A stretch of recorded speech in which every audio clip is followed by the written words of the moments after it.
বিগত দিনে যখন প্রতিবাদের ধিকি ধিকি আগুন সমগ্র বাংলার বুকে জ্বলছিল, তখন আমরা দেখেছি তারাসুন্দরী বালিকা বিদ্যাভবনের প্রধান শিক্ষিকা সমগ্র ছাত্রছাত্রী সমাজের কাছে এবং আমাদের কাছে কিভাবে দৃষ্টান্ত হয়ে উঠেছিলেন অন্যতম প্রতিবাদী মুখ হিসেবে। মাথা উঁচু করে দাঁড়িয়ে মেরুদণ্ড সোজা রেখে কিভাবে প্রতিবাদে সামিল হতে হয় তার পাঠ নিয়েছিল সেই বিদ্যালয়ের ছাত্রীরা। আগামী ভবিষ্যৎ প্রজন্মের মধ্যে অন্যায়ের বিরুদ্ধে প্রতিবাদের বীজ বপন করাই আমাদের শিক্ষক সমাজের অন্যতম কাজ। মাননীয় শিক্ষিকার সেই প্রতিবাদী কণ্ঠ আমাদের সমগ্র বাংলাকে উদ্বুদ্ধ করেছে। উনি এক দৃষ্টান্ত স্থাপন করেছিলেন আমাদের সামনে। আমি এই মুহূর্তে তারাসুন্দরী বালিকা বিদ্যাভবনের প্রধান শিক্ষিকা মাননীয়া মোনালিসা ম্যাডামকে বক্তব্য রাখার জন্য অনুরোধ করছি। সবাইকে নমস্কার। প্রথমেই বলি, আমি এখানে বক্তব্য রাখতে আসিনি, আমার নিজস্ব কিছু চিন্তাভাবনা তা আপনাদের সাথে শেয়ার করতে এসেছি, এইটুকুই। আমার বিশ্বাস যে বাঙালি তার প্রতিবাদী সত্তাকে কিছুটা বিস্তৃত হতে পারে, কিন্তু আমরা উত্তরাধিকার সূত্রে যা পেয়ে এসেছি বা পেয়েছি তাকে আমরা বিস্তৃত হতে পারি না।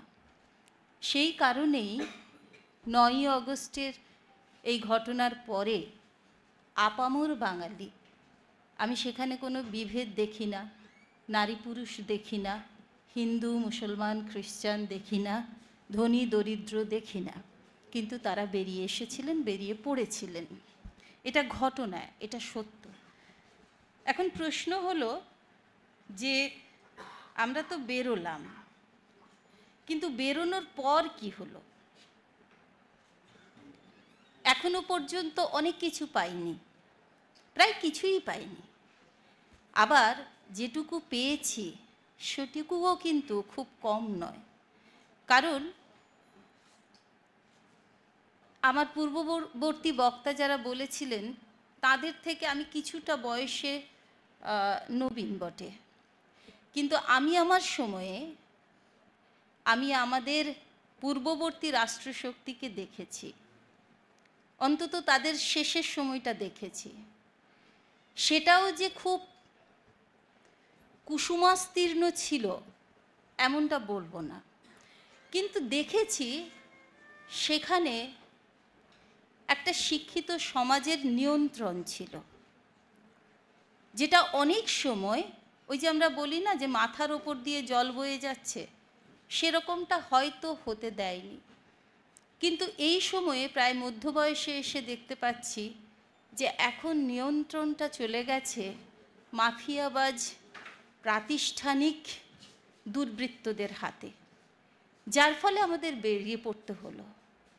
9ই অগস্টের পূর্বের যে আমাদের যাপিত জীবন, যে সমাজ ব্যবস্থা, সেখানে আমরা দেখেছি আমাদের অনেক ক্ষত তৈরি হয়ে গিয়েছিল।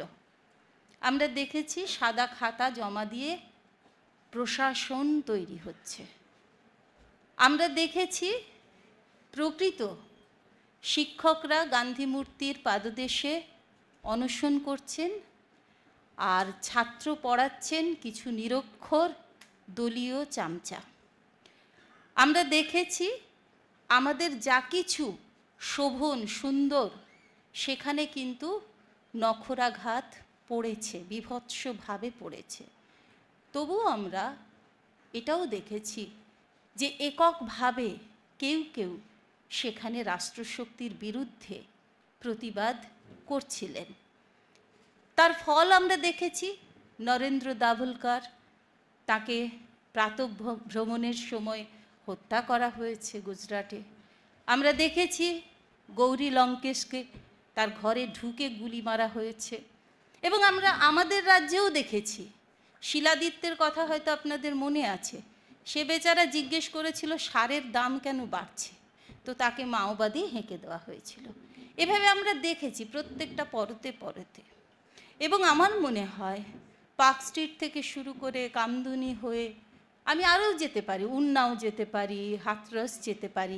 কারণ আমার মনে হয় না যে এই রাষ্ট্রশক্তির মধ্যে রাজ্য আর ভারতবর্ষ অর্থাৎ দেশ দুয়ের মধ্যে কোথাও কোনো ফারাক আছে বলে।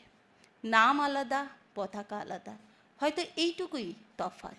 কিন্তু পুরো শাসন ব্যবস্থাটা যেখানে পচে যাচ্ছে, সেখানে কোথাও কোনো আলাদা কিছু খুঁজে পাওয়া সম্ভব বলে এই মুহূর্তে দাঁড়িয়ে মনে হচ্ছে না। তাহলে কি মনে হচ্ছে?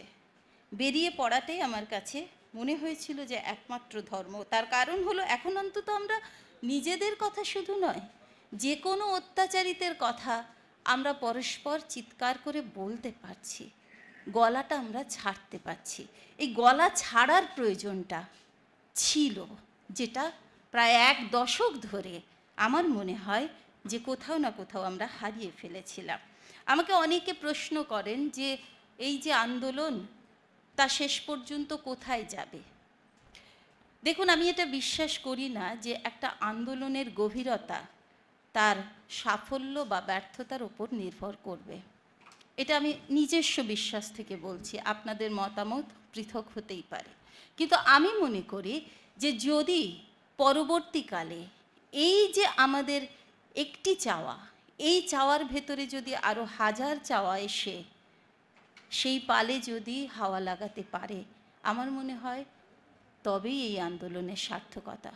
আমার পূর্ববর্তী বক্তা বলছিলেন, ভীষণ সুন্দরভাবে তার মেধা দিয়ে বলছিলেন, কিন্তু এটা তো ঘটনা যে একটা রাষ্ট্রে যখন মেধাগুলোকে মেরে ফেলা হয়, যখন মেধাতে তালা লাগানো হয়, তখন বুঝতে হয় যে সেই রাষ্ট্রশক্তি কী চাইছে। আমাদের পেটের ভাত আপনারা কেড়ে নিলে খুব বেশি কিছু ক্ষতি হয় না, কিন্তু যতটা ক্ষতি হয় যখন মেধাকে হত্যা করা হয়। আমি আবার বলছি, সবকালে হয়েছে এবং সমানভাবে অপরাধী। কেন একজন নাট্যকার স্বাধীনভাবে তিনি লিখতে পারবেন না? কেন একজন নাট্যপ্রেমী দর্শক তার প্রত্যাশিত একটি নাটক দেখতে যেতে পারবেন না? কেন একজন গায়ক গাইতে পারবেন না তার যে গান গাইতে ইচ্ছে করছে? ঠিক তেমনি কেন একজন নাগরিক সমাজের মানুষ তার চিৎকার করে যে কথা বলতে ইচ্ছে করছে স্বাধীন গণতান্ত্রিক দেশে কেন বলতে পারবেন না? কেন তাকে কারাগারে নিক্ষেপ করা হবে? কিংবা আমি তো স্কুলে পড়াই, আমি স্কুলে আমাদের মেয়েদের ক্ষেত্রে, মানে যারা প্রধান শিক্ষিকা, তাদের একটা সবথেকে টালমাটাল যে জায়গা থাকে সেটা হলো মিড ডে মিল। আপনারা হয়তো সবাই সে সম্পর্কে ওয়াকিবহাল নন, কিন্তু দেখবেন যদি প্রধান শিক্ষক হন তাহলে তাকে ছাত্রীদের সাথে যৌনতার একটা কেস দিয়ে দেওয়া হয়, আর যদি প্রধান শিক্ষিকা হন তাহলে সেক্ষেত্রে মিড ডে মিলের একটা কেস দেওয়া হয়। অর্থনৈতিক তছরূপ, হ্যাঁ, এগুলো খুব খুব কমন জায়গা আমাদের। হয়তো আমাদের গৌরী লঙ্কেশের মতো অত তাড়াতাড়ি ওপরে পাঠাবেন না, কিন্তু এইভাবে একটু একটু করে তাদের সম্মানহানি করা, তাদের পরিবারকে শেষ করা, এগুলো রাষ্ট্র ব্যবস্থার একটা অতি প্রচলিত সরল চিত্র, যেটা হয়তো এই মুহূর্তে আপনারা দেখতে পাচ্ছেন না, কিন্তু আমি মনে করি যে কিছুদিনের মধ্যেই আপনারা দেখতে পাবেন। তাহলে কি আমরা থেমে যাব? এখানে আজকে সবাই শিক্ষক, কেউ প্রাইমারি স্কুলে পড়ান, আবার কেউ হয়তো বিশ্ববিদ্যালয়ে পড়ান, কিন্তু আমাদের জানতে হবে, মানে আমরা জানি এটা, যে আমাদের জ্ঞান চর্চার জায়গাগুলো পরপর সেখানে সুইচ অফ করা হচ্ছে। পরিবর্তে আমাদের সামনে বড় বড় শপিং মল থেকে শুরু করে, সিনেমা হল থেকে শুরু করে, বিউটি পার্লার থেকে শুরু করে এগুলো গড়ে দেওয়া হচ্ছে।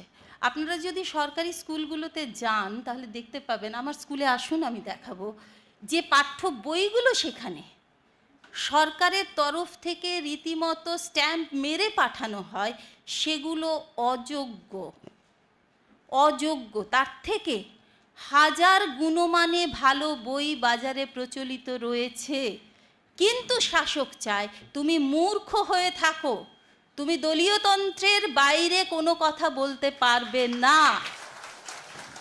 তো আমার মনে হয় যে তিলোত্তমা আমাদের জাগিয়ে দিয়ে গেছে, সেই জাগরণ যেন কখনো আর ঘুমে না পরিণত হয়। আমার একটি অনুরোধও রইল, আমরা অনেকে তাকে ধর্ষিতা বলে বলি, অনেকে তাকে অত্যাচারিতা বলি, তিলোত্তমা বলছি, কিন্তু আমার মনে হয় যে কোনো লাশ এত বড় আন্দোলনের জন্ম দিতে পারে না। তাই তাকে বিপ্লবী বলুন, শহীদ বলুন, তার সাথেও যেন আমাদের, সে চলে গেলেও যে যায়নি আমাদের সাথে, আমরা যে এখনো পর্যন্ত তার হাত ধরেই হাঁটছি, এটুকু যেন আমরা স্মরণে রাখি। আর বেশি কিছু বলবো না, তবে একটা জায়গা আমি বলতে চাই শেষ করার আগে। সরি, স্যার বলেছেন, ওনার সাথে আমার এবিপি আনন্দের একটি অনুষ্ঠানে কথা হচ্ছিল, সেখানেও উনি কিন্তু বারংবার বলছিলেন যে আমি কিছু কথা বলতে চাই, যদি আমার সাথে কেউ বসেন। এই মুখোমুখি বসাটা কিন্তু রাষ্ট্র পছন্দ করে না। নাগরিকরা যখন মুখোমুখি বসেন তখন রাষ্ট্র কিন্তু ভয় পায়। তাই আমার মনে হয় আজ সময় এসেছে, আমি আপনাদেরকেই বলছি, এই যাদবপুর ইউনিভার্সিটিতে এই মুহূর্তে যারা রয়েছেন, আমার কথা শুনছেন, আপনাদের কথা আমরা শুনছি, তাদেরকেও ভাবতে হবে যে এই আন্দোলনকে আপনারা কীভাবে 1 থেকে 2, 2 থেকে 3, 3 থেকে 4-এ পৌঁছে দিতে পারেন। তাহলেই কিন্তু এর সাফল্য আসবে। সাফল্য বলতে আমি ওই সাফল্যের কথা বলছি, আমি আবার বলছি, কোনো আন্দোলনের গভীরতা কখনো তার সফলতা বা ব্যর্থতা দিয়ে বিচার করা উচিত নয়। এই আন্দোলন গভীরতর আন্দোলন, কারণ এই আন্দোলন আমাদের বলতে শিখিয়েছে এবং সমাজ শোধনের আজ যে মহোৎসব চলছে, আমি মনে করি আমরা যেখানে পা মেলাচ্ছি সেটাও কিন্তু ঠিক সেই কারণেই মেলাচ্ছি যে এই আন্দোলন সত্যিই সফল, এর গভীরতাকে অস্বীকার করা যায় না। আজকে আমি গতকালই আমি দেখছিলাম যে আমাদের জুনিয়র ডাক্তাররা যারা একটা স্ফুলিঙ্গ তৈরি করেছিলেন, জ্বালিয়েছিলেন, তারা আবার কর্মবিরতিতে যাচ্ছে। একথা ঠিক যে ভারতবর্ষের মতো গণতান্ত্রিক দেশে, যেখানে অর্ধেক মানুষই বস্ত্র পান না, খেতে পান না, সেখানে দাঁড়িয়ে সরকারি হাসপাতালের সুযোগ সুবিধা থেকে তারা যদি বঞ্চিত হন, তাহলে কিন্তু এ আন্দোলন মানুষ থেকে বিচ্ছিন্ন হয়ে পড়বে, সাধারণ মানুষ থেকে অন্তত। কিন্তু এখানে জুনিয়র ডাক্তাররা রয়েছেন কিনা আমি জানি না, অন্তত বার্তা যেহেতু সমাজ মাধ্যম রয়েছেন, বার্তাটুকু আমি এটুকু দিতে চাই তাদের উদ্দেশ্যে যে এই আন্দোলনটা কিন্তু তোমাদের একার আন্দোলন নয় এখন আর। তো আমরাও কিন্তু এই আন্দোলনে সামিল হয়েছি। তাহলে একা ভেবে পূর্ণ কর্মবিরতিতে না গিয়ে সেটা নিয়ে আরও নতুন করে ভাবনা চিন্তার প্রয়োজনীয়তা রয়েছে। কারণ মানুষ ফাঁদে পড়ুক, মানুষ কষ্ট পাক, এটা তো এই আন্দোলনের উদ্দেশ্য নয়। মানুষকে সাথে নিয়েই চলতে হবে। তাই আমার মনে হয় যেগুলো গণপরিষেবা রয়েছে সেগুলোকে কিন্তু আমাদের কন্টিনিউ রাখতে হবে। সবাই সুস্থ থাকুন, ভালো থাকুন, নতুন করে ভাবুন। এবং আমি আবার আবেদন জানাচ্ছি, যাদবপুর অনেক সময় আমাদের নেতৃত্ব দিয়েছে এবং ভবিষ্যতে এই ঘটনাকে কেন্দ্র করে যে জনজোয়ার উঠেছে, সেখানে যাদবপুর নতুন নতুন করে ভাববে, ভাবনা চিন্তা শেয়ার করবে এবং আমরা সেখানে নিশ্চয়ই নতুন কোনো পথ পাবো পা মেলানোর জন্য। নমস্কার।